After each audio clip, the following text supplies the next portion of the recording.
الرجیم بسم اللہ الرحمن الرحیم الحمدللہ رب العالمین الصلاۃ والسلام علی اشرف الانبیاء والمرسلین سیدنا و مولانا ابی القاسم محمد صلی اللہ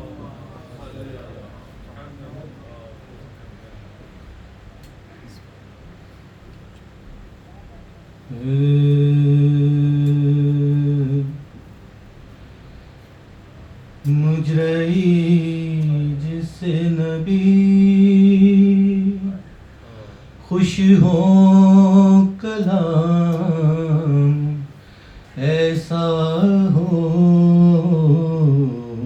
مجرئی جس نبی خوش ہو کلام ایسا ہو خلد ملنے کا پیام آئے سلام ایسا ہو مجھے جس نبی یا علی کہتے ہی مشکل ہوئی فوراً آسان یا علی کہتے ہی مشکل ہوئی فوراً آسان اسم اعظم کا سر جس میں ہو وہ نام ایسا ہو مجرئی جس نبی پیشوا سب کے علی بعد نبی مثل نبی ہاں پیشوا سب کے علی بعد نبی مثل نبی دے امامت جسے اللہ امام ایسا ہو مجرئی جسے نبی درود بھیجو محمد علیہ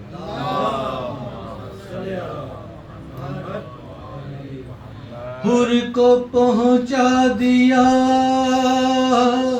شبیر نے تا خلد بری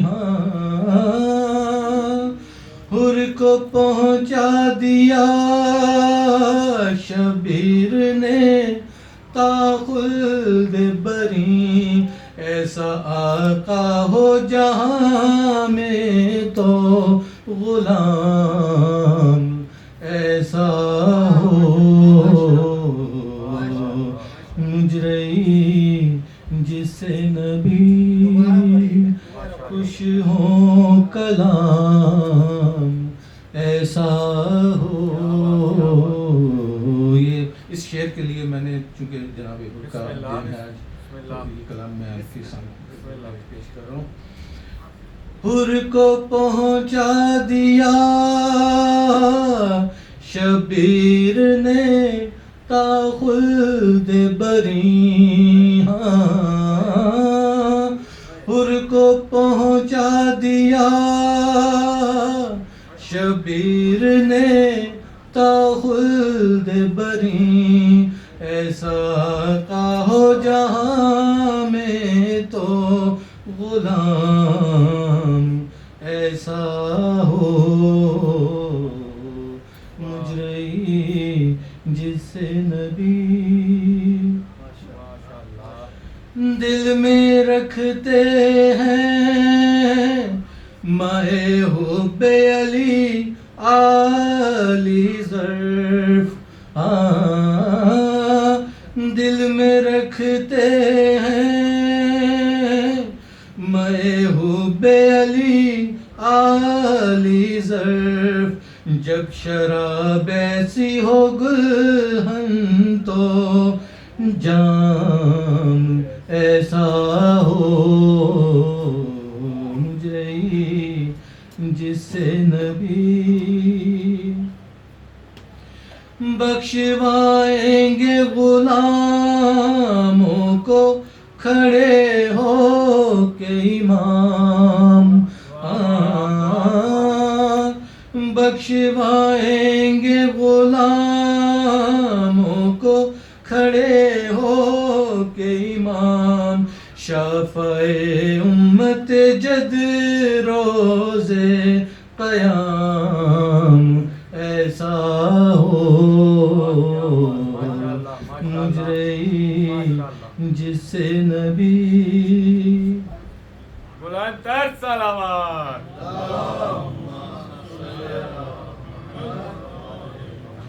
تیری اس نظم کا ہر جا ہے یہی شہرا نفیس، تیری اس نظم کا ہر جا ہے یہی شہرا نفیس، جب زباں ایسی ہو شیریں تو کلام ایسا ہو مجرئی جس سے نبی صلی اللہ اللہم صلی علی محمد وآل محمد بلند تر صلوات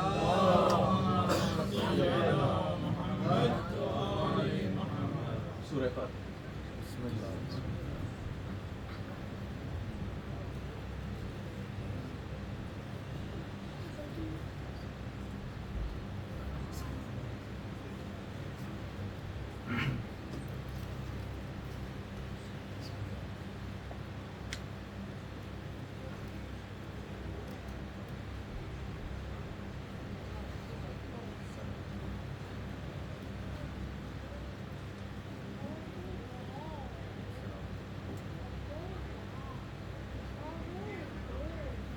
مرثیہ پڑھتے ہیں جناب برکت بسم اللہ اپنی طرف سے، آپ سب کی طرف سے، آپ سب کے مرحومین کی طرف سے قربتاً دینا اللہ درود بھیجیں گے۔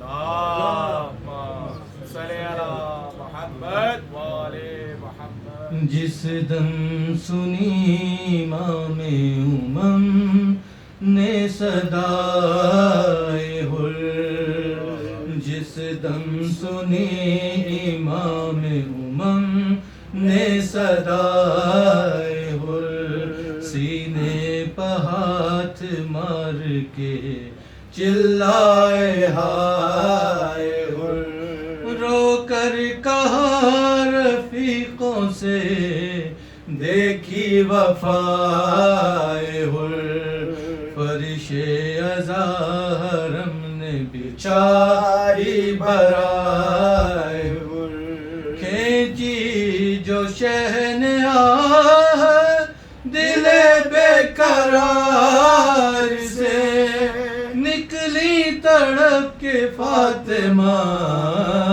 زہرا مزار سے، نکلی تڑپ کے فاطمہ زہرا مزار سے، دوڑے ادھر سے رن کی طرف سید امم، آئے نجف سے حیدر صفدر بچشم نم، آواز دی نبی نے کہ حر کیوں لیے ہیں ہم، جس وقت پہنچے شاہ تو وہ توڑتا تھا دم، سر کاٹنے کی فکر میں جو تھے وہ ہٹ گئے، مہماں سے اپنے دوڑ کے حضرت لپٹ گئے،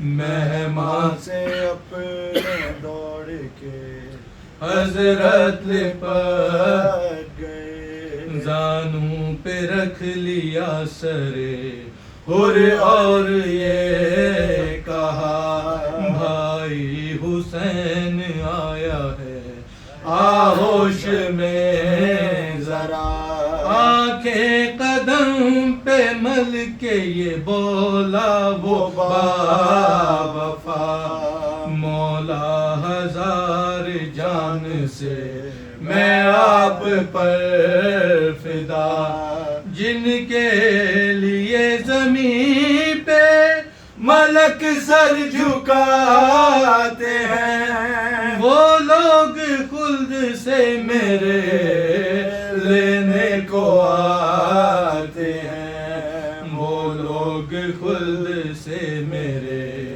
لینے کو آتے ہیں زانوں پہ سر ہے آپ کے یا شاہ بحر و بر محبوب کبریا ہے ادھر شیر حق ادھر محبوب کبریا ہے ادھر شیر حق ادھر ہے کون یہ معظمہ پہلو میں نو اگر شہ نے کہا کہ روتی ہیں اماں برہ نسل تو حشر تک امام دو عالم کے ساتھ ہے ماتم تیرا حسین کے ماتم کے ساتھ ہے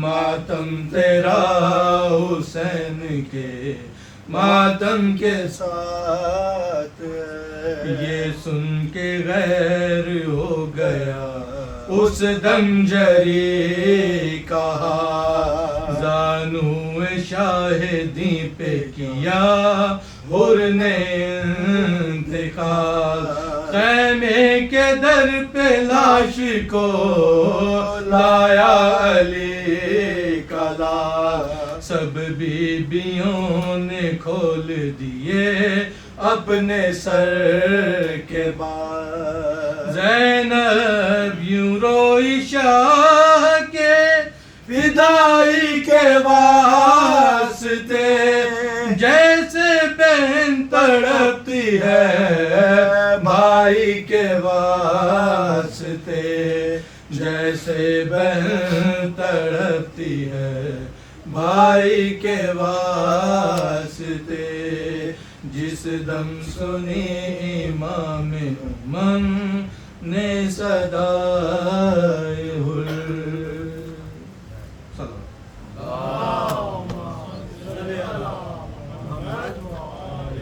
جناب مولانا عباس عابدی صاحب سے کہ ممبر پر تشریف لائیں اور آج کی مجلس سے اپنا خطاب فرمائیں درود بھیجیے محمد و آل محمد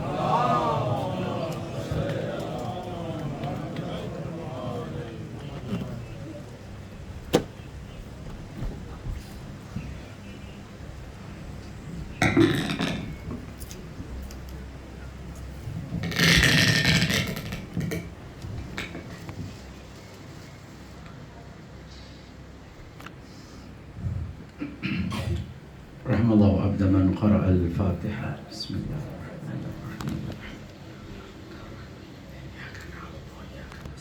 اهدنا الصراط المستقيم صراط الذين أنعمت عليهم غير المغضوب عليهم ولا الضالين أفوض أمري إلى الله إن الله بصير بالعباد ولا حول ولا قوة إلا بالله العلي العظيم أعوذ بالله من الشيطان الرجيم بسم الله الرحمن الرحيم وبه نستعين وهو خير عاصر ومعين الحمد لله رب العالمين بارئ الخلائق أجمعين الصلاة والسلام والتحية والإكرام على رسول الأنام سيد المرسلين وخاتم النبيين وحبيب إله العالمين وشفيع المذنبين ونور السماوات والأرضين الذي سمع في السماء بأحمد وفي الأرض بأبي الزهراء محمد.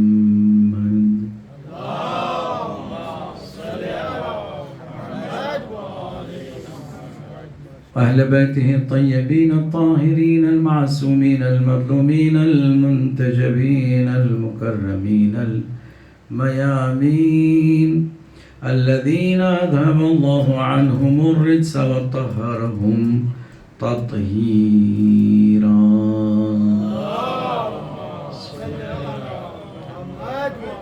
واللعن على أعدائهم أجمعين من يومنا هذا إلى يوم الدين.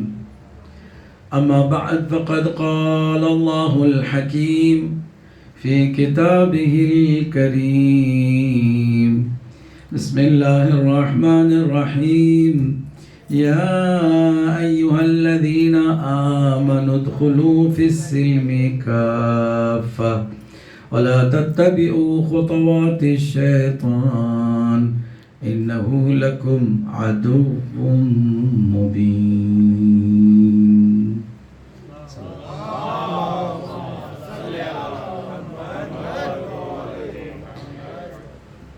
عزیزان گرامی، آپ کی سماعتوں میں مزید بیداری اور تیزی کے لیے اور مجلس کی قبولیت کے لیے ایک بار پھر ایک روح افزا صلوات پڑھتے ہیں.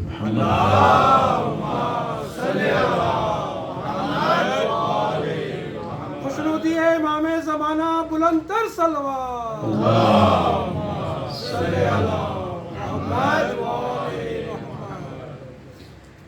یقیناً آپ لوگوں کے علم ہے کہ عشر اولیٰ کی ہماری یہ چوتھی مجلس ہے، اور اس عشرے میں ہمارا عنوان ہے عقائد کا بیان،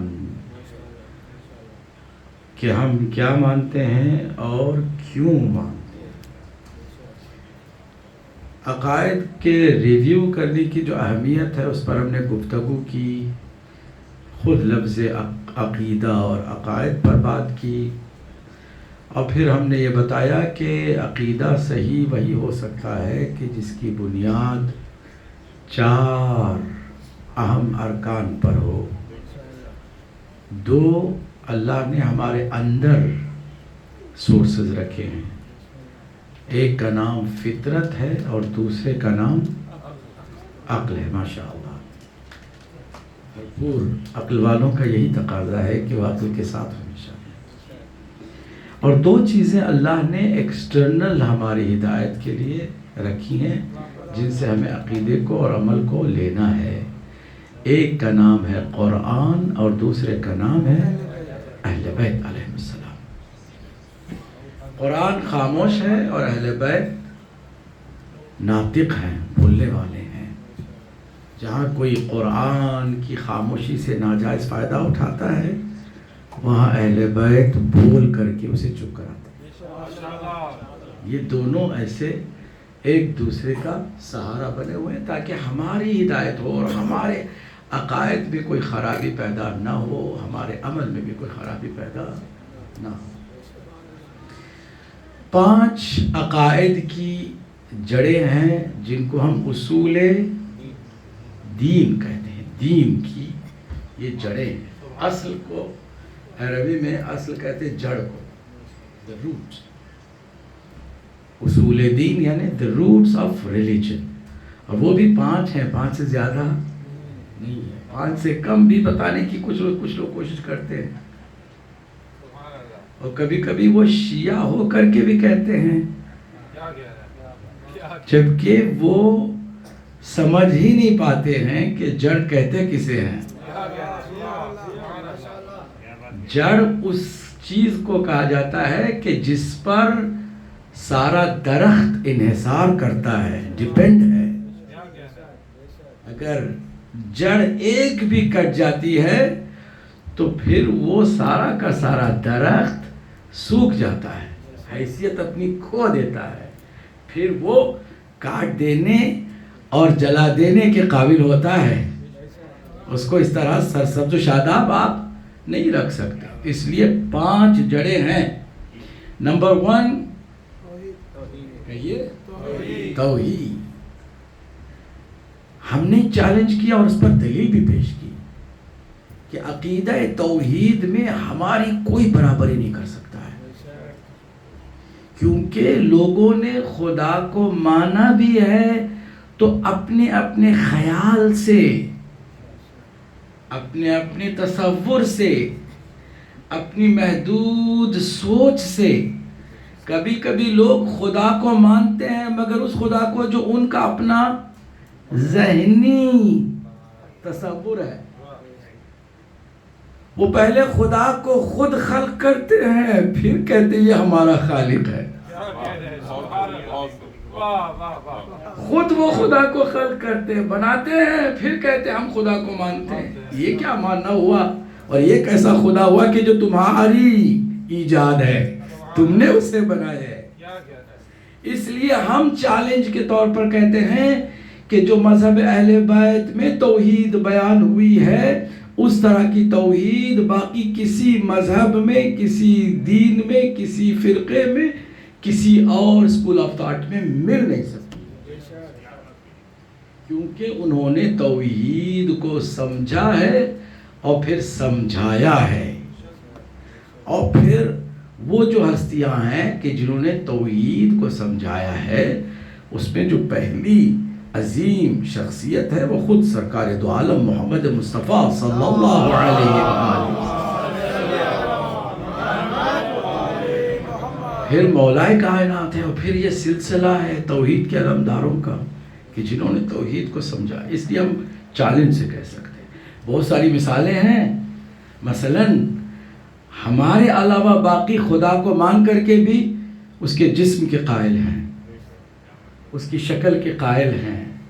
ان کے ایک امام نے یہ دعویٰ کیا ہے، اور اس کا دعویٰ ہم نے نہ دیکھا نہ سنا، مگر خالی اس دعوے کو جس نے بھی بیان کیا، اس دعوے کو سنتے ہی ہم نے کہا وہ جھوٹا دعویٰ. کیا دعویٰ کیا؟ کہ ہم نے خدا کو خواب میں 500 مرتبہ دیکھا. ہم نے کہا یہ تو سراسر جھوٹ ہے. جو تمہارے خواب میں آ جاتا ہے وہ کوئی اور ہے، خدا نہیں ہو سکتا. جو تمہارے خوابوں میں آ جائے وہ خدا تو نہیں ہو سکتا. تو ہمارا عقیدہ ہے کہ خدا وہ ہے کہ جو ہمارے خیالات، تصورات، توصیفات سے بھی بالا تر ہو. چل رہا ہے میرے ساتھ؟ اب بنیادی طور پر آج کی اس نئی دنیا میں گمراہ کرنے کے جو طریقے ہیں، توحید سے بھی لوگوں کو، خاص کر بچوں کو اسکولوں میں، کالجز میں، یونیورسٹیز میں خدا کے کانسیپٹ سے دور کرنے کی جو سازشیں ہیں، ان میں سے ایک جس کا آج ہم تذکرہ کرنے چلے ہیں، سیدھے سیدھے خدا کے وجود ہی کو مشکوک بنانے کی کوشش کی جا رہی ہے کہ وہ ہے بھی کہ نہیں ہے تو دکھائی کیوں نہیں دیتا. ہم کہتے ہیں جو دکھائی دے دے تو وہ خدا نہیں ہے. کہ تلاش کرو اس کو کہ جو دکھائی نہ دے تاکہ ہم اسے خدا مانیں، کیونکہ جو دکھائی دیتا ہے وہ محدود ہے. اس کی پرابلمز 3 ہیں. ایک، جو شکل و صورت یا کسی شیپ میں ہے تو دکھائی دے گا، اور میرا خدا شکل و صورت اور شیپ میں ہوتا نہیں ہے. لیس کمثلہ شیء، وہ کسی چیز جیسا نہیں ہے. 2، اگر کوئی محدود ہے تو ہی دکھائی دے سکتا ہے. میرا خدا محدود نہیں، لا محدود ہے. توحید بیان کر رہے ہیں نا، آپ سن رہے ہیں پوری توجہ سے. تیسری اس کی پرابلم یہ ہے کہ جو دکھائی دے دے وہ ایک جگہ پر ہوتا ہے تو دوسری جگہ پر ہو نہیں سکتا ہے. آپ یہاں بیٹھے ہوئے مجلس میں تو آپ گھر میں نہیں ہیں. جو بھی کہے گا کہ میں گھر میں بھی ہوں، یہاں بھی ہوں، تو وہ جھوٹا دعویٰ کر رہا ہے. کیونکہ پاسبل نہیں ہے کہ جو ایک جگہ پر ہو تو دوسری جگہ پر بھی ہو. تو معلوم یہ ہوا کہ یہ جو پرابلم ہے کہ جو دیکھنے کا چکر ہے, جو خدا کو ایک جگہ پر دیکھ لے, اس کا مطلب یہ کہ خدا ایک جگہ پر ہے, باقی تمام جگہوں میں لوگ عیاشیاں کریں, کیونکہ خدا تو وہاں ہے نہیں جو دیکھے انہیں. تو یہ جو 3 پرابلمز ہیں, اس کی وجہ سے ہم کہتے ہیں خدا وہی ہوگا کہ جو دکھائی نہ دے. اب یہ جو توحید اہل بیت علیہ السلام کی تعلیمات سے ہم تک پہنچی ہے, وہ عقل کے ساتھ ساتھ ہے, فطرت کے ساتھ ساتھ ہے, قرآن کے ساتھ ساتھ ہے, اور اہل بیت کے ساتھ تو ہے ہی ہے. یہ عقیدہ توحید ہے. خود وجود پروردگار کو بھی مشکوک کر دیا جاتا ہے. اگر ہے تو دکھائی کیوں نہیں دیتا؟ ہم نے جواب دے دیا, دکھائی اسے دینا نہیں چاہیے. دوسرا یہ کہ اگر خدا نے ہر چیز کو پیدا کیا ہے تو خدا کو کس نے پیدا کیا؟ یہاں آج کل کے بچے, ان کا عقیدہ ڈگمگا جاتا ہے. Oh, that's why. If everything is created by God, then who has created God? Himself. یہاں پر لوگوں کے عقیدے تھوڑے سے ڈگمگا, خاص کر بچے جن کے پیرنٹس کے پاس جواب نہیں ہے. پیرنٹس کے پاس جواب نہیں, وہاں کے پوچھتے ہیں کہ چپ رہو, خدا کے بارے میں ایسا پوچھنا نہیں چاہیے, گناہ ملے گا, تم خدا کے بارے میں ایسا مت سوچو. بھائی کیوں نہیں سوچو؟ خود خدا نے کہا سوچو. خدا نے خود کہا سوچو, فکر کرو, تفکر کرو, تدبر کرو, غور و خوض کرو. خدا کو بھی آنکھ بند کر کے مت مانو, سمجھ کر مانو گے تو اس کے بندے بنے رہو گے, اور اگر کسی کے کہنے پہ مانو گے تو کبھی بھی چھوڑ سکو گے. اسی وجہ سے لوگ دیکھ رہے ہیں جوان ایک لڑکی کے چکر میں مذہب بدل دیتے ہیں, ایمان بدل دیتے ہیں, یا پھر ایک معمولی اسائلم سیکر بن کر کے معمولی اسٹیٹس کو لینے کے لیے اپنا مذہب بدل دیتے ہیں. کتنے ایسے ہیں جو شیعہ بھی ہیں, بعض اوقات ہم نے ان کے بارے میں پتہ کیا وہ سید بھی ہیں, مگر یہاں پر آ کے مرزائی بن گئے صرف اس لیے کہ ان کو اسائلم چاہیے ہے.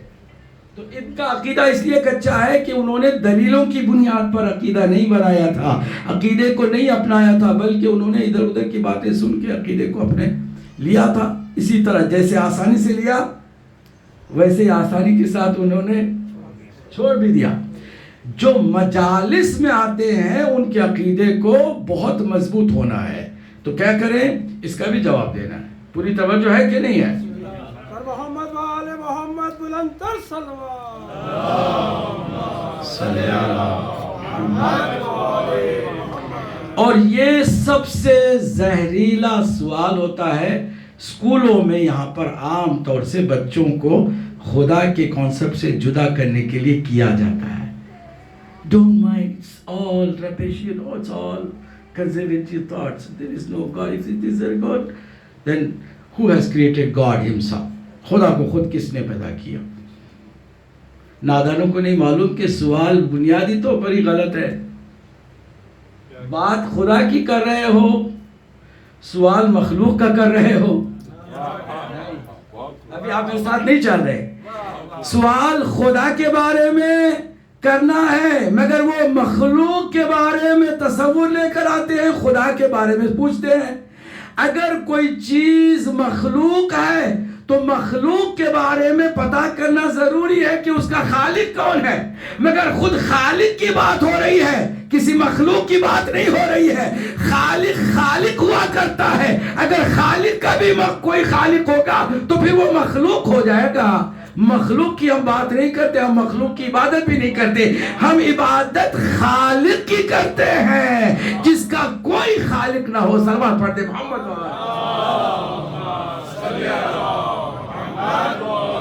نہیں معلوم بات میں نے 2 جملوں میں ادا کر دی, پہنچ گئی کہ نہیں پہنچی؟ دیکھیے, اگر مخلوق ہے تو آپ ضرور اس کے خالق کی, اس کے بنانے والے کی تلاش کریں, مگر خود خالق ہے اس کے بارے میں سوال ایسا ہونا ہی نہیں چاہیے, کیونکہ اگر اس کا بھی کوئی خالق ہوگا تو پھر وہ مخلوق ہو جائے گا. پھر اس کا بھی پھر آپ کو سوال کرنا پڑے گا کہ پھر اس کا کون خالق ہے. پھر آپ اس کو مخلوق بنائیں گے. تو کہیں پر بھی آپ کی یہ جو سوچ ہے رکنے والی نہیں ہے, کیونکہ ہر ایک کے بارے میں آپ اس کو مخلوق ہی بناتے جا رہے ہیں, جبکہ ایک دفعہ آپ کو الٹیمیٹ کریٹر کے بارے میں ماننا ہوگا کہ there is no creator for the creator, because creator is the ultimate creator and he creates everything to be make them creation. صلوات پڑھ دے محمد و آل محمد. دیکھیں بعض باتیں جو ہے نا کچھ لوگوں کے لیے روکھی ہیں, کچھ لوگوں کے لیے نہیں ہے, کچھ لوگوں کے لیے بالکل ہی معمولی گھسی پیٹی ہے, ہو سکتا ہے ایسا, مگر یہ ضروری ہے ہم سب کو لے کے چل رہے ہیں توحید کو بیان کرنے کے لیے. خدا ہے, اس کے اوپر دلیل کیا ہے؟ دکھائی بھی نہیں دیتا اور دکھائی دینا بھی نہیں چاہیے اس کو, یہ بھی آپ نے کہہ دیا, تو پھر ہم کیسے مانیں کہ وہ ہے؟ How do we know that God exists? Simple جواب ہے کیا؟ جتنی بھی کائنات میں مخلوق ہے, کریشن ہے, یا اس کو اور سادہ کروں, جو بھی چیز میرے اطراف میں ہے, ہر چیز گواہی دے رہی ہے کہ اس کا پیدا کرنے والا بھی ہے, اس کا خالق بھی ہے, اس کا پیدا کرنے والا ہے, تبھی تو وہ دنیا میں آئی. اگر پیدا کرنے والا نہ ہوتا تو وہ وجود میں کہیے نہ. سرکار دو عالم کے ساتھ صحابہ کرام, سرکار مدینے سے باہر ٹہلتے ٹہلتے ایک ایسی جگہ پر پہنچتے ہیں کہ ایک بڑھیا چرخہ چلا رہی ہوتی ہے. رک جاتے ہیں اور کہتے ہیں کہ بڑھیا بتا کہ تو نے اللہ کے وجود کو تسلیم کیا؟ کہا کیوں نہیں یا رسول اللہ, میں اللہ پر ایمان رکھتی ہوں, خدا پر ایمان رکھتی ہوں. کیا تم نے دیکھا؟ کہا نہیں. تو بغیر دیکھے خدا کو تم نے کیسے مان لیا؟ چلا رہی تھی چرخہ, ہاتھ اس نے روک لیا, روک کر کے کہا اس وجہ سے. کہا اس میں کیا ہے؟ کچھ صحابہ تھے جو ہنس پڑے, بعد میں ان کی ہنسی پچھتاوے میں بدل گئی. سرکار نے کہا ہنستے ہو؟ اس نے تو بہت واضح دلیل اللہ کے وجود پر دی ہے. ہنسنے کے بجائے اس سے پوچھو کہ یہ کیا تم نے کیا, بتاؤ کہ تم نے اس سے قرآن اللہ کے وجود کو کیسے سمجھا. تو بڑھیا نے کہا کہ یا رسول اللہ بہت سمپل بات ہے, جب تک میں اپنے ہاتھ سے چلا رہی تھی یہ چرخہ چل رہا تھا, میں نے ہاتھ کھینچ لیا تو چرخہ رک گیا. جب ایک معمولی چرخہ بغیر چلانے والے کے چل نہیں سکتا تو یہ پوری کائنات بغیر چلانے والے کے کیسے چل سکتی ہے؟ لیکن یہاں پر جب توحید سمجھ میں آ رہی ہو تو نعرے لگنے چاہیے تھے. صلوات پڑھ دے محمد و آل محمد پر. آپ تھک, توحید کا یہ مرحلہ وجود خدا پر ہے. اس کے لیے بہت ساری دلیلیں ہیں, فلسفے کی دلیلیں ہیں, سائنس کی دلیل ہے, اور پھر عقلی دلیلیں ہیں, قرآنی دلیلیں ہیں, اور پھر حدیثوں میں بہت ساری دلیلیں ہیں. میں ان سب کو چھوڑ کے بہت سمپل جو ہر کسی کے سمجھ میں آ جائے میں بتا رہا ہوں. آپ گھر میں جائیں اور گھر میں جا کے دیکھیں کہ آپ کا ٹیبل جو ہے وہ ادھر ادھر ہو چکا ہے, بغیر کسی شک کے آپ کہیں گے کہ یہاں کوئی نہ کوئی آیا ہوگا, آپ کی غیر موجودگی میں کوئی آیا ہوگا. اگر کوئی نہ آیا ہوتا تو یہ ٹیبل ادھر ادھر, تو ایک معمولی ٹیبل ادھر ادھر بغیر کسی کے وجود سے نہیں ہو سکتا. تو یہ پوری کائنات, یہ جو روز, یہ جو رات, یہ جو دن اور یہ جو رات, یہ جو سارا نظام چل رہا ہے بغیر چلانے والے کے کیسے چل سکتا ہے؟ سمپل. بہت ساری دلیلیں اللہ کے وجود پر ہے.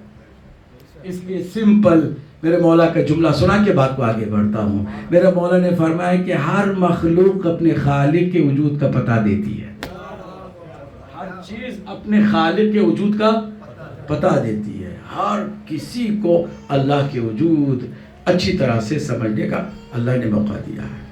ٹھیک, اب ایک کیوں, ہم کو ایک وحدانیت کے ساتھ ماننا ہے نا, توحید ہے.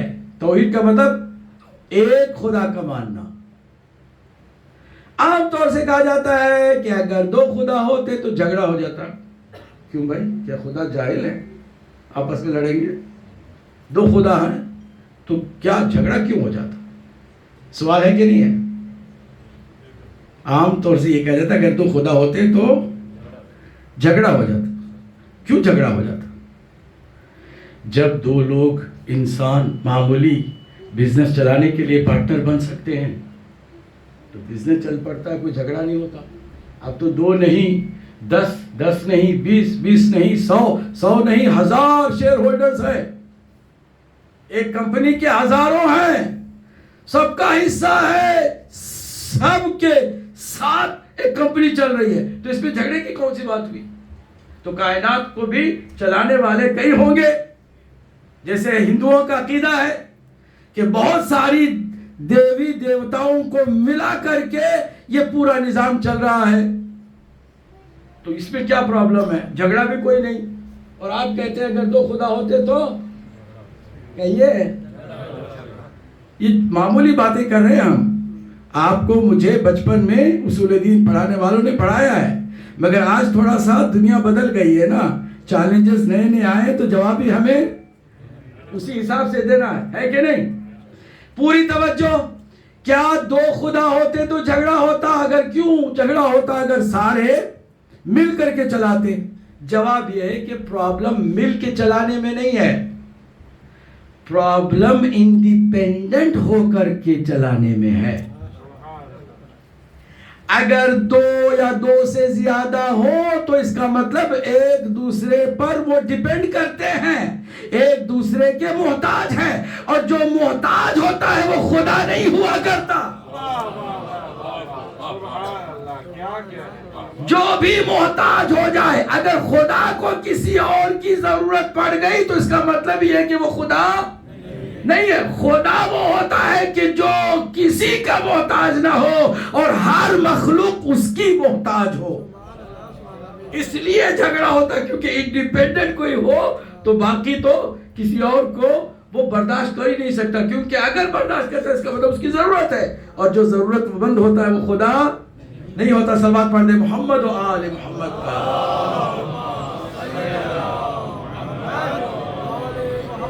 اب پوری توجہ سے سنیے گا. ہمارا عقیدہ اللہ کی وحدانیت کے سلسلے میں اس قدر گہرا ہے کہ ہم کہتے ہیں کہ حتیٰ صفات خدا بھی اللہ کی ذات سے جدا نہیں ہے.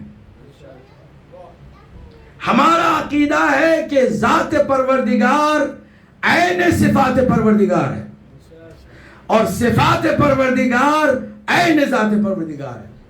اور یہ ایک فرق پھر توحید کے ہی عقیدے میں ہمارے اپنے بھائیوں سے ہمارا ظاہر ہوتا ہے. باقی ہمارے بھائی وہ بھی اللہ کو ایک مانتے ہیں, توجہ ہے, مگر ایک مانتے ہوئے ان کا یہ عقیدہ ہے کہ اللہ کی ذات پر اس کی صفات زائد ہے, یعنی ایڈیشنل ہے.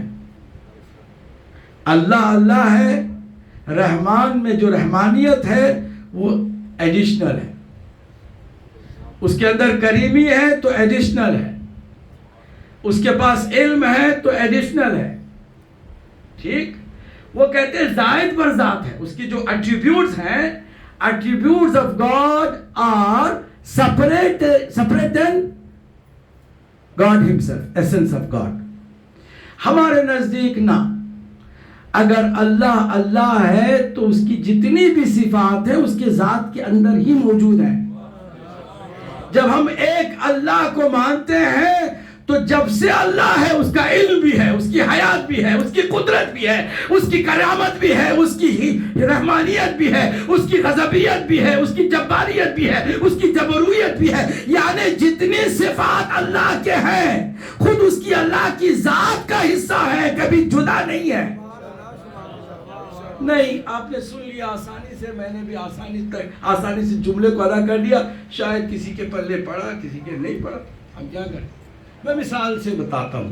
میں جب پیدا ہوا تھا تو میں تو تھا, میری ذات تو تھی, میرے ساتھ علم نہیں تھا. میرے ساتھ چل رہے ہیں؟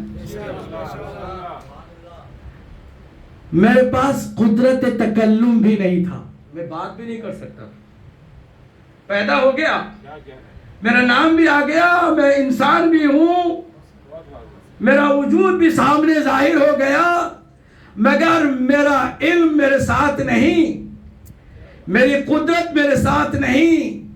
ماں دودھ پلا دے تو میں پی لوں، نہیں تو صرف روتا رہوں، خود سے نہ دودھ حاصل کر سکتا ہوں، نہ اپنی روزی پا سکتا ہوں، نہ میں بول سکتا ہوں۔ آہستہ آہستہ بولنا سیکھا، آگے کچھ اور چیزیں سیکھی، تھوڑا تھوڑا علم میں اضافہ ہوا۔ اس کا مطلب کیا ہوا؟ اس کا مطلب یہ ہوا کہ میری ذات پہلے ہے اور باقی جو ایٹریبیوٹس ہیں ایک ایک کر کے میں گین کرتا جا رہا ہوں، اور یہ اضافہ میری زندگی میں ہونے لگا ہے۔ تو ذات ہے مگر جو صفات میرے ہیں وہ زائد ہیں، ایڈیشنل ایڈ ہوتے جا رہے ہیں۔ یہ میرے اور آپ کی زندگی ہے۔ کیا خدا کا بھی یہی حال ہے کہ پہلے خدا رہا ہو، پھر اس نے علم حاصل کر کے علم بھی اس کے اندر پیدا ہو گیا ہو، پھر اس نے قدرت حاصل کی تو قدرت اس کے اندر آ گئی ہو، حیات بعد میں حاصل کی ہو نا؟ ہمارا عقیدہ یہ ہے کہ اگر اللہ ہے، جب سے اللہ ہے وہ علم کے ساتھ ہے، جب سے اللہ ہے وہ قدرت کے ساتھ ہے، جب سے اللہ ہے وہ حیات کے ساتھ ہے۔ وہ جتنی صفات ہیں وہ اس کی ذات کے اندر پائی جاتی ہیں، باہر سے آئی نہیں ہے۔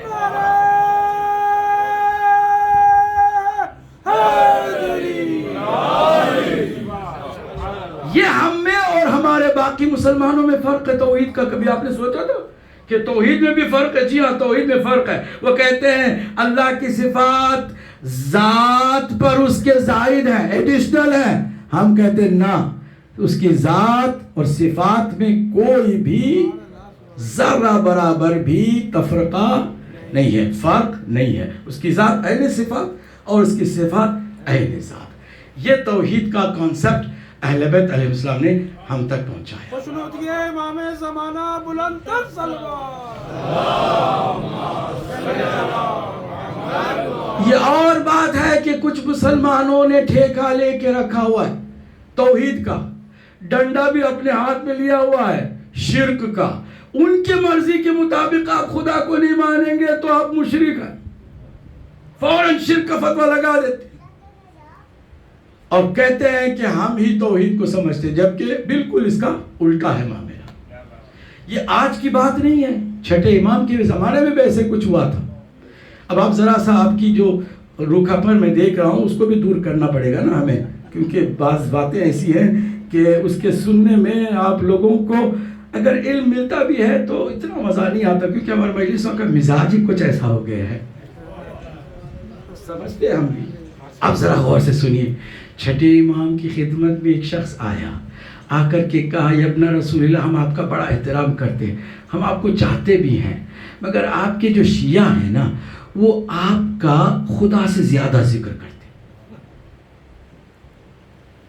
سوال؟ ہم آپ کو بھی چاہتے ہیں، آپ اللہ کے نبی کے فرزند ہیں، اولاد پیغمبر ہیں، جسے بہت سارے لوگ چاہتے ہیں مگر سنتے نہیں ہیں، خالی زبانی چاہنے کی بات کر دیتے ہیں۔ چاہتے ہیں ہم بھی آپ کو، مگر آپ کے شیعہ تو غضب کرتے ہیں۔ کیا کرتے ہیں بھائی شیعہ؟ شیعہ آپ کے خدا سے زیادہ آپ لوگوں کا تذکرہ کرتے ہیں۔ جس محفل میں جاؤ علی علی علی علی علی، حسن حسن، حسین حسین حسین، آپ کا نام لیتے ہیں وہ اللہ سے زیادہ۔ یہ آپ ذرا نصیحت فرما دیجئے آپ کے شیعوں کو۔ تو میرے چھٹے امام نے بڑا ہی خوبصورت انداز میں اس کی زبان بند کی، کیا کہا؟ فرمایا تو اس کا مطلب تم خدا کو ہمارے چاہنے والے شیعوں سے زیادہ سمجھتے ہو؟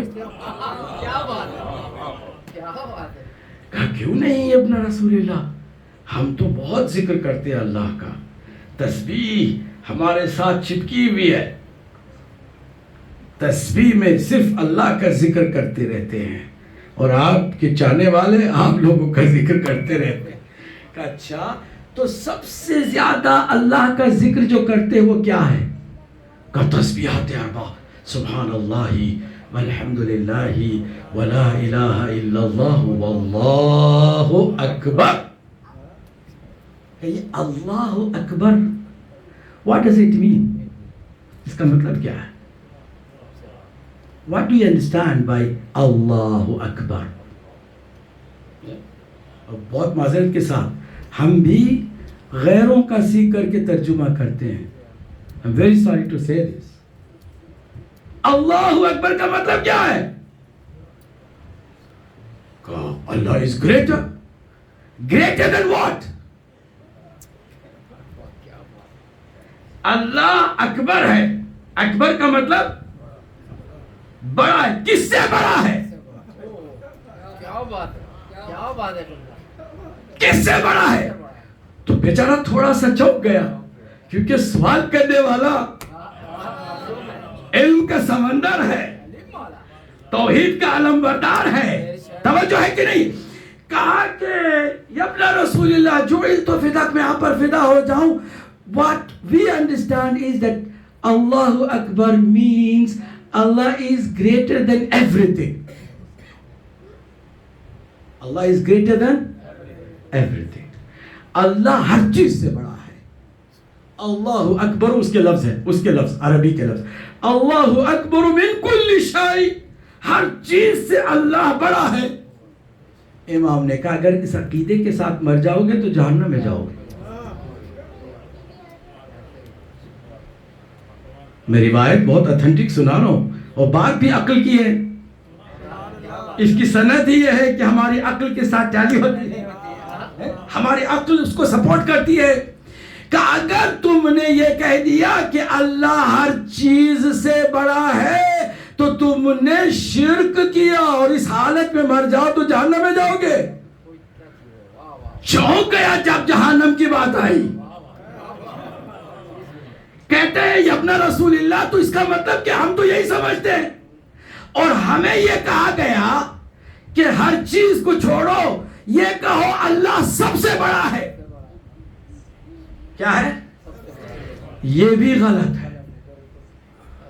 پریشان نہ ہو, توحید کا ہم آج حسین ٹاپک لے کے بیٹھے ہیں اور شاید ہی ایسی گفتگو میں سننے والوں کو مزہ آئے.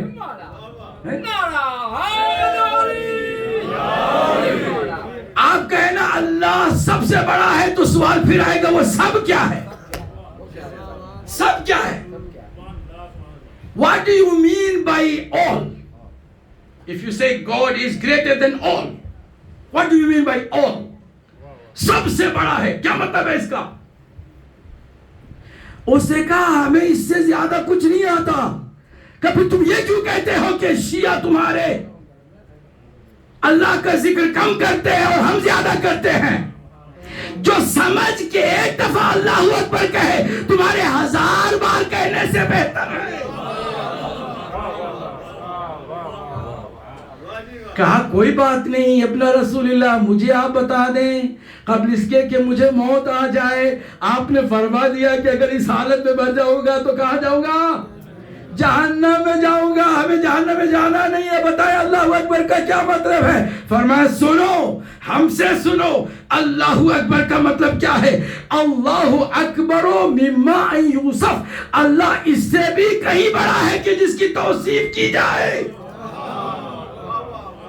جس کی تعریف کی جائے, جس کے بارے میں کچھ کہا جائے, سوچا جائے, اس سے بھی کہیں بڑا ہے اللہ کی ذات. نعرہ تکبیر, اللہ اکبر, نعرہ رسالت, یا رسول اللہ, کل ایمان, نعرہ حیدری.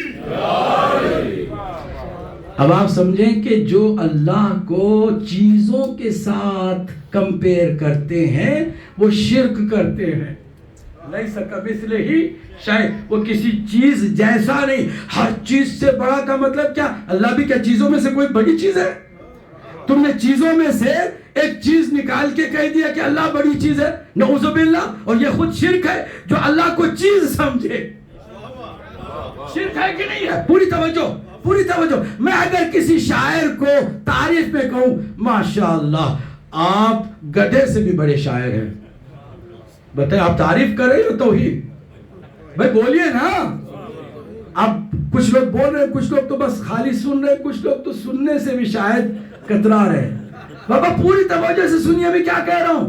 اگر آپ کسی شاعر کی تعریف میں یہ کہیں کہ جناب بہت اچھے شاعر ہیں, آپ تو گدھے سے بھی بڑے شاعر ہیں, تو کہے گا بدبخت انسان, گدھا کوئی شاعری کرتا ہے جو تم مجھے گدھے سے کمپیر کر رہا ہے؟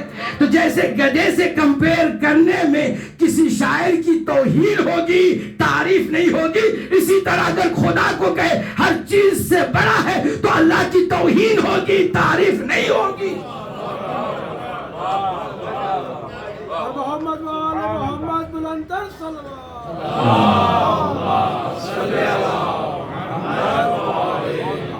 اللہ اکبر کا مطلب ہے اللہ اس سے بھی کہیں بڑا ہے کہ جس کی توصیف کی جائے. اللہ اس سے بھی کہیں بڑا ہے کہ اس کی مدح کی جائے, اس کی تعریف کی جائے, اس کی تسبیح کی جائے, اس کی تمہید کی جائے. اب نماز کیا ہے؟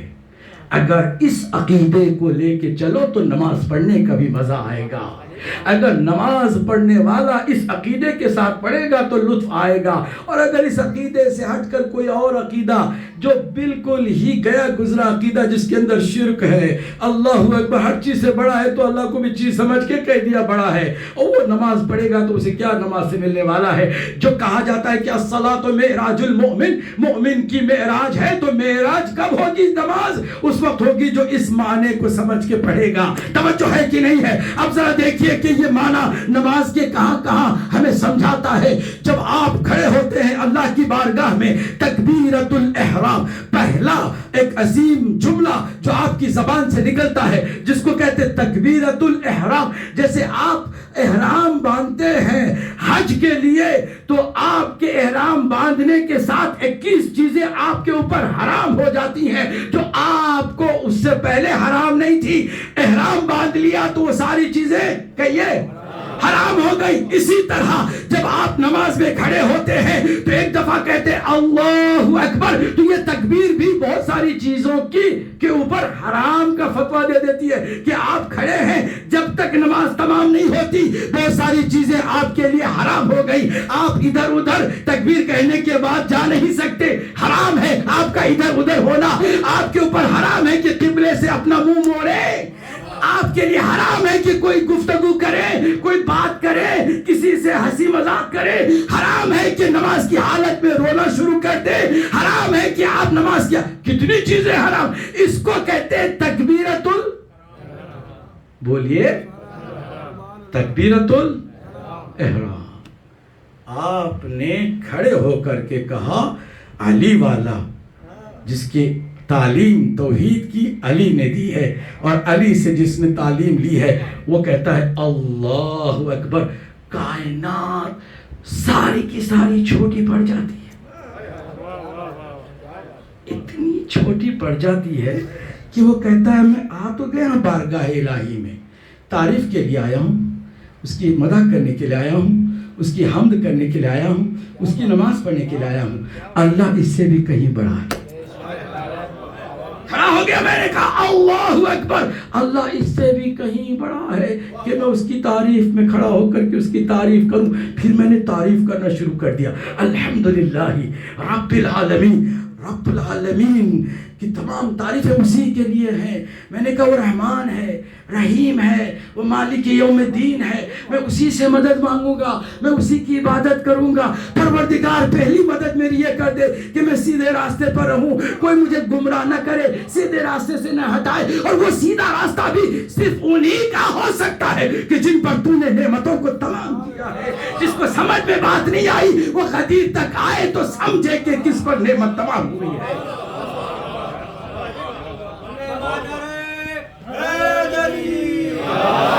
آگے آپ نے ایک سورہ پڑھ لیا, سورہ پڑھنے کے بعد پھر بسم اللہ الرحمن الرحیم کہہ کے ایک اور اس کی تعریف و تمجید میں سورہ پڑھ لیا.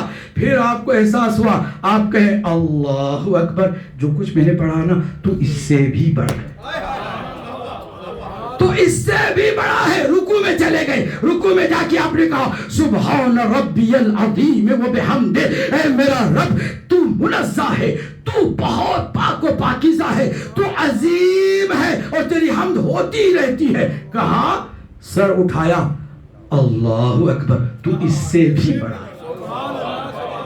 جو میں نے پڑھا، میں نے تسبیح کی، میں نے تیرا تذکرہ کیا، میں نے تیری حمد کی، اس سے بھی تو بڑا ہے. پھر میں رکوع میں چلا جاتا ہوں، رکوع کے بعد سجدے میں جاتا ہوں، سجدے میں جا کے کہتا ہوں سبحان ربی الاعلی و بحمد. میرا رب منزہ ہے کہ جو اعلیٰ ہے. کہہ دیا، کہہ کے پھر کہا اللہ اکبر، تو اس سے بھی کہیں بڑا. اس طرح آپ نے فجر میں 2 مرتبہ 2 رکعت نماز پڑھی، ظہر میں 4 پڑھی، عصر میں 4 پڑھی، مغرب میں 3 پڑھی، عشاء میں 4 پڑھی، 17 رکعت نماز پڑھی.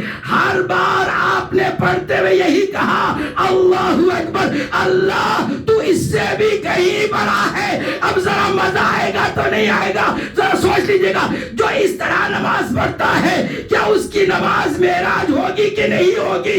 اللہ کہتا تجھ پہ قربان، ساری مخلوق تجھ پہ قربان، تو نے میری بڑائی بیان کی. جیسے کہ بڑائی بیان کرنے کا حق ہے.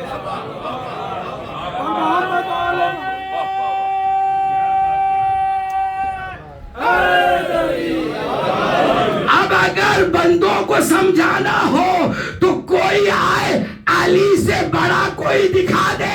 جب کائنات میں اس کے ایک بندے کی بڑائی بیان نہیں کر سکتا، وہ علی کے خدا کی بڑائی کیا بیان کر سکتا؟ محمد آل محمد بلندر سلوات.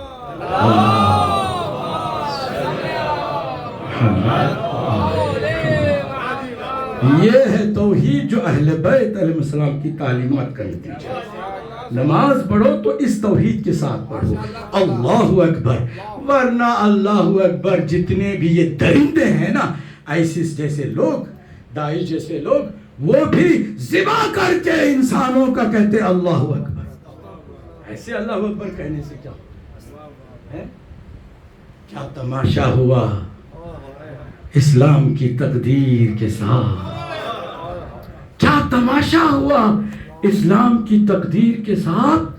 قتل شبیر ہوئے نعرہ تکبیر کے ساتھ. ایسی تکبیر جس کے اندر معنی کچھ نہیں، فضول، اللہ کو سمجھا ہی نہیں ہے. جو سمجھ کر کہتے ہیں اللہ اکبر، پھر کسی کی بڑائی ان کی نگاہوں میں نہیں آتی. کوئی بادشاہ ہو، ظالم ہو، جابر ہو، نہ یزید کا باپ، نہ یزید کا دادا ان کو جھکا نہیں سکتا ہے. یہ ایسے اللہ اکبر کہنے والے. تو اللہ اکبر آپ اس مفہوم کو سمجھ کے توحید کا وہ عظیم سبق یہاں سے لے کے جائیں جو میرے مولا حسین نے پریکٹیکلی کر کے دکھایا. سر سجدے میں ہے، ٹوٹل تیروں سے چور بدن ہے، مگر سجدے میں جاتے ہوئے کہتا ہے الہی لا معبود سواک، پروردگار تیرے سوا میرا کوئی معبود نہیں، کوئی معبود نہیں. ایسے ہونی چاہیے توحید جو اہل بیت نے پریکٹیکلی سمجھائی. وہ عقیدہ توحید ہمارے اندر ہوگا، ہم بھی کسی سے نہیں ڈریں گے. لا تحزنوا ولا تهنوا ولا تهينوا ولا تحزنوا وانتم الاعلون ان كنتم مؤمنين. ہم وہ مومن ہیں کہ جو کسی سے نہیں گھبراتے، کسی سے نہیں ڈرتے. ذرا دیکھیے آج ہم حر کا تذکرہ کرنے چاہیے. حر ایک اپنی تاریخ میں بے مثال ہیرا ہے حسین کی اس عظیم کاروان کا.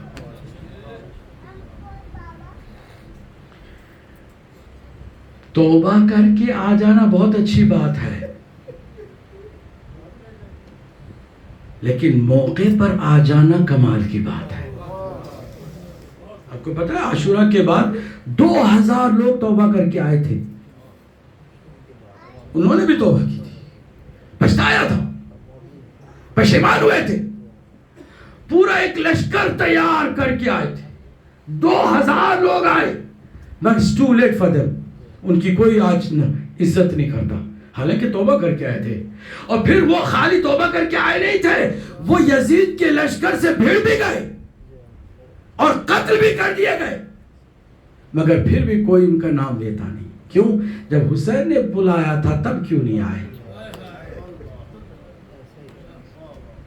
یہ حر کی عظمت ہے کہ ٹھیک ٹائم پر لبیک کہا حسین. حسین کو لبیک کہنے کا جو صحیح موقع تھا، اس صحیح موقع پہ کہا تو لعنت اللہ کہلانے کے بجائے علیہ السلام کہلانے لگا. حر کو اس طرح دیکھیں. اچھا حر کیسے لوٹ کے آئے؟ اس کے پیچھے کوئی سبب ہے؟ جی ہاں، 4 سبب ہیں. سنیں گے؟ 4 حر کے لوٹ آنے کے سبب ہیں. نمبر 1، ماں کی پاک دامنی. اس کی ماں نے پاکیزہ جنم اسے دیا تھا، جس کا اثر اس کے اندر پایا جاتا تھا. اگرچہ وہ یزید کا حصہ ہو گیا تھا، یزیدی لشکر کا حصہ ہو چکا تھا. 1000 سپاہی کا یہ سپاہ سالار تھا. یزیدی 1000 لشکر کا سپاہ سالار تھا. کوفے کا رہنے والا تھا. اب میں والا کہہ کے اس لیے کہہ رہا ہوں کہ ابھی حسینی نہیں بنا ہے. توجہ ہے؟ کوفے کے قبیلے بنی تمیم سے اس کا تعلق تھا، بڑا خاندان اس کا تھا. مگر پہلا سبب جو حسین کی خدمت میں ٹھیک ٹائم پہ آیا نا، یہ تھا کہ اس کی ماں نے اسے صحیح جنم دیا.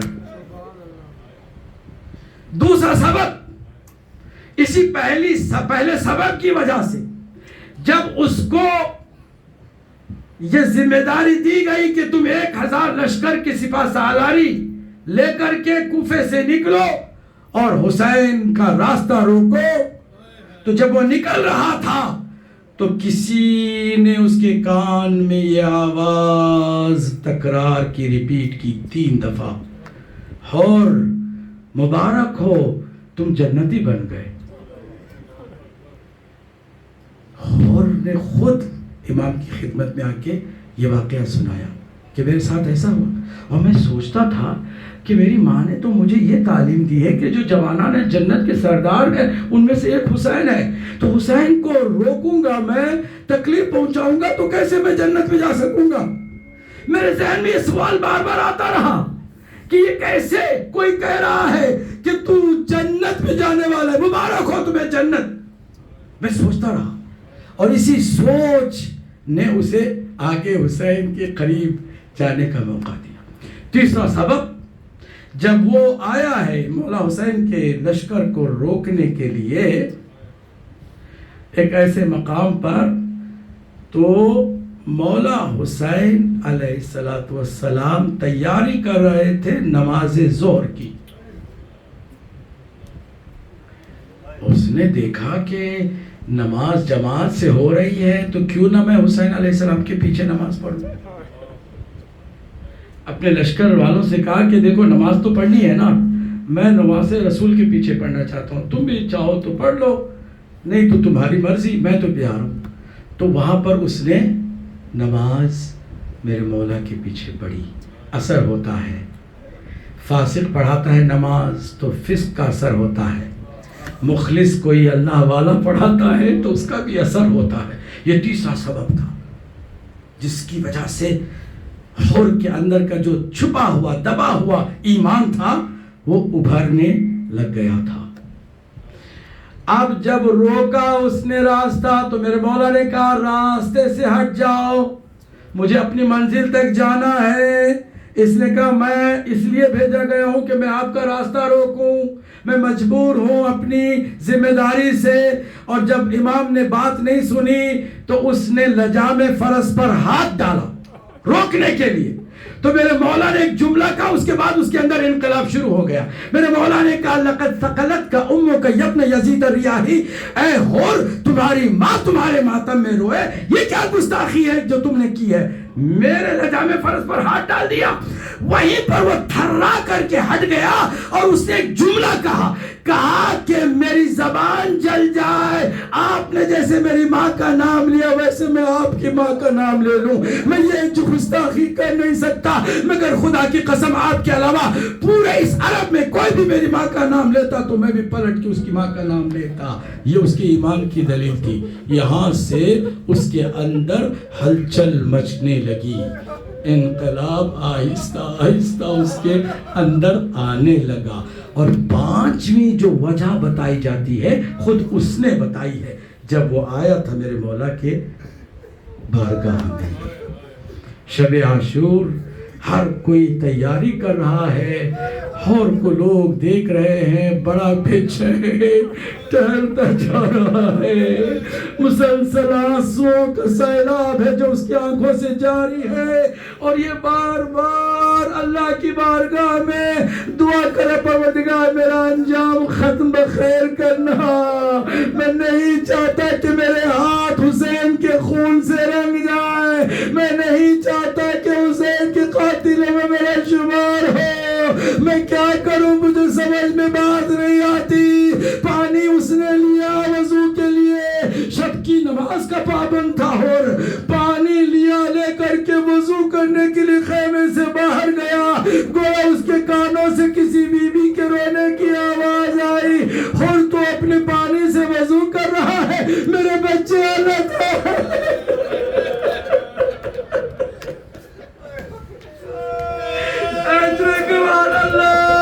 میرے بچے پیاسے پانی کے لیے تڑپ رہے ہیں, پانی کو پھینک دیتے ہیں. اب میں احترام کے ساتھ ان کی عظمت کو سلام کرتا ہوا کہتا ہوں, پانی پھینک دیتے ہیں, دوبارہ پانی لیتے ہیں, گویا وہی آواز آتی ہے لتش لتش کی صدائیں کیا نہیں سنتے بچوں کے, تم پانی سے وضو کر رہے ہو. یہ وہ وقت تھا کہ جب طے کر لیا ہو نے کہ اب مجھے جہنم میں نہیں رہنا, مجھے جو بشارت ملی ہے حسین کی آغوش میں مجھے چلے جانا ہے, تیاری کی ہے. بعض روایات میں ہے کہ ایک بیٹا بھی آپ کے ساتھ تھا, اس نے کہا بابا میں بھی آپ کے ساتھ چلوں گا. ایک غلام تھا, اس نے کہا میں بھی آپ کے ساتھ چلوں گا. یہ 3 نفری قافلہ تیار ہوا. چلتے چلتے کوئی زیادہ دور فاصلہ نہیں تھا, پیدل ہی چلنا تھا. خود نے کہا رک جاؤ میرے لال, اب مجھے اسیروں کی طرح پکڑ کے لے جاؤ, مجھے حسین کا قائدی بنا کر کے حسین کی بارگاہ میں لے جاؤ. میری آنکھوں سے میں حسین کا چہرہ بھی دیکھ نہیں سکوں گا. آنکھوں پر پٹی باندھ دو, ہاتھوں میں رسیاں باندھ دو, اور پھر مجھے ایسے لے جاؤ جیسے کسی قیدی کو لے جایا جا رہا ہے. ادھر حسین کو معلوم تھا, عباس علی اکبر کو تیار فرمایا تھا کہ آج ایک مہمان آنے والا ہے, اس کے استقبال کے لیے جانا. اور وہاں جو 2 شہزادے استقبال کے لیے منتظر ہیں, ادھر آہستہ آہستہ اور اپنے بیٹے سے پوچھتا جا رہا ہے اب بتاؤ کتنی دوری پر ہے حسین کا, ابھی وہ خیمہ کتنی دوری پر ہے. وہ بتاتے جا رہا ہے. اچانک خبر دیتا ہے بیٹا حر کو کہ بابا مبارک ہو, 2 شہزادے آپ کے استقبال کے لیے آ رہے ہیں. عزادار ایک مرتبہ حر نے کہا کیا ایسا بھی ہو سکتا ہے کہ ابھی میں گناہوں کی معافی بھی طلب نہ کروں اور میرا استقبال کیا جائے. ہاں زیادہ جب حر قریب آئے تو چاہا کہ قدموں پر میرے مولا کے سر رکھ دے. میرے مولا نے اٹھایا, سینے سے لگا لیا. حر انت حر فی الدنیا والآخرہ, حر تم دنیا اور آخرت میں آزاد ہو گئے ہو, تمہیں معافی مانگنے کی ضرورت نہیں ہے, میں تمہیں پہلے سینے کو بھی تازہ دارو. جملے کو میں بہت جلدی تیزی سے پہنچانا چاہتا ہوں, آپ میرے ساتھ رہے, ادھر ادھر نہ جائے. کربلا کے اس صبح عاشور کے منظر کو اپنے ساتھ رکھے کہ حر اب میرے مولا حسین کی بارگاہ میں پہنچ گئے ہیں. حسین نے سینے سے لگا لیا ہے. اب سنیں گے حر, اب وہ جو 5ویں جو صفت تھی یا 5ویں وجہ جو حر کے تبدیل ہونے, انقلاب آنے کی جو میں نے روک رکھی تھی نا, وہ یہاں ظاہر خود حر کرتے ہیں. کہتے ہیں مولا آپ نے مجھے معاف کر دیا. ہاں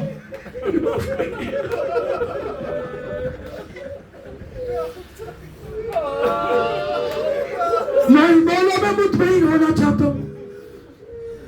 کیا آپ کی جد، آپ کی والدہ سیدہ قیامت کے دن میری شکایت تھی کرنے والی؟ کا نہیں، میری والدہ بھی شکایت نہیں کرے گی۔ اب ذرا سنیے گا، کہتے ہیں مولا، پوری توجہ سے، مولا بس ایک اور اشورنس چاہیے۔ کہ کیا؟ کہ جب میں نے لجام فرس پر ہاتھ ڈالا تھا نا تو خیموں میں سے آپ کی بہن کی لگتا ہے کہ رونے کی آواز آئی تھی۔ کیا زینب بی بی بھی مجھے معاف کر سکتی ہے؟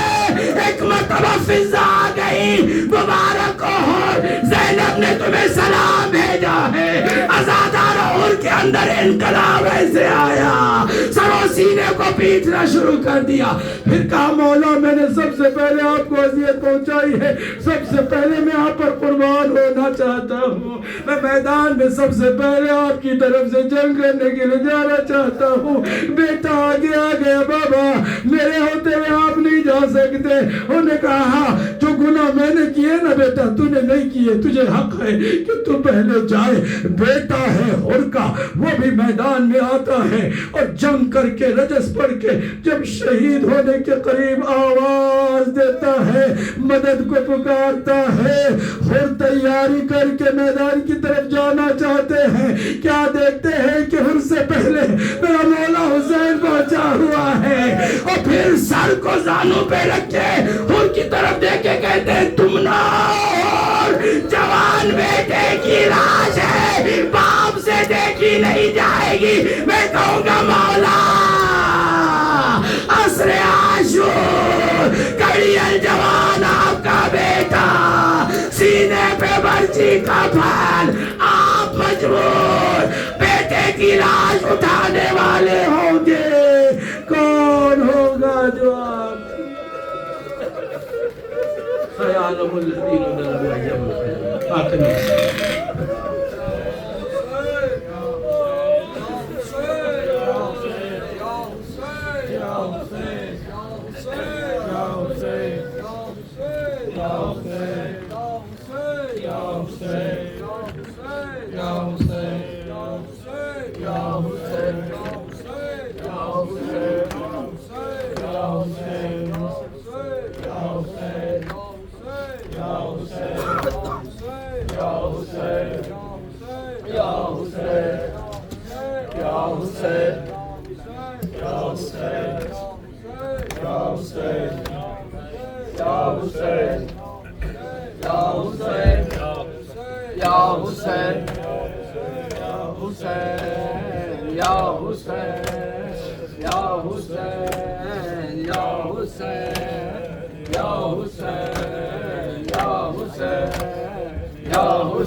آ رہا ہے اکبر سینے سے لگاؤ آ رہا ہے اکبر سینے سے لگاؤ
خود یاد ہوگا اس کو حالی تھا اس نے روکا وہ دار وہ بہت ہے شرمندہ ہم سے ہوگا پیاسے ہیں سارے بچے اس کو نہ یہ بتاؤ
آ رہا ہے اکبر سینے سے لگاؤ دیکھو وہ چل رہا ہے میدان میں لڑکھڑا کر گرنے سے پہلے اکبر اس کو سنبھالو جا کر اے میرے شہزادے جلدی قدم بڑھاؤ آ رہا ہے اکبر سینے سے لگاؤ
اپنے دل سے ہر بات صاف کر دو ماں فاطمہ کے صدقے ان کو معاف کر دو جا کر علم کے اس کو سارے لے کے آؤ